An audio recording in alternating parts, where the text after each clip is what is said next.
La proposition de résolution qui nous est présentée aujourd'hui pose un certain nombre d'enjeux au moment où nous célébrons les 50 ans de l'acte final d'Helsinki. Cependant, elle est aussi malheureusement un exemple flagrant du deux poids deux mesures.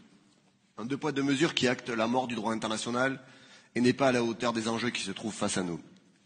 Cette résolution qui, dans son point 1, rappelle les principes des accords d'Helsinki, dont, entre autres, l'inviolabilité des frontières, la défense des droits de l'homme et de la sécurité internationale, nous amène à condamner avec raison l'agression russe sur l'Ukraine sur plus de 15 points.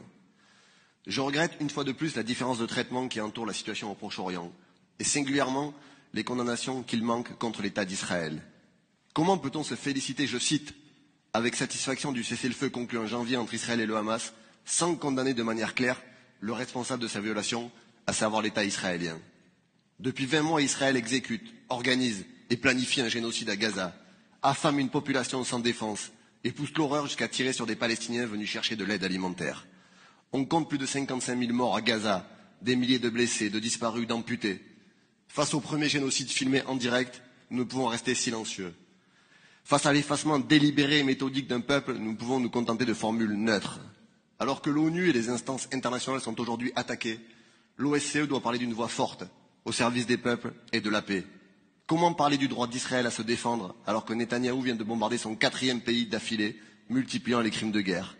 Comment être crédible quand on parle de l'importance du respect du droit international et de l'instabilité persistante au Moyen-Orient, sans jamais pointer la responsabilité de l'État d'Israël?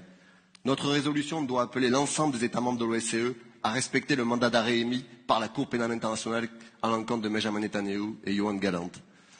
Notre résolution doit aussi, comme je l'ai rappelé hier, de manière claire, demander la suspension de l'accord d'association entre Israël et l'Union européenne.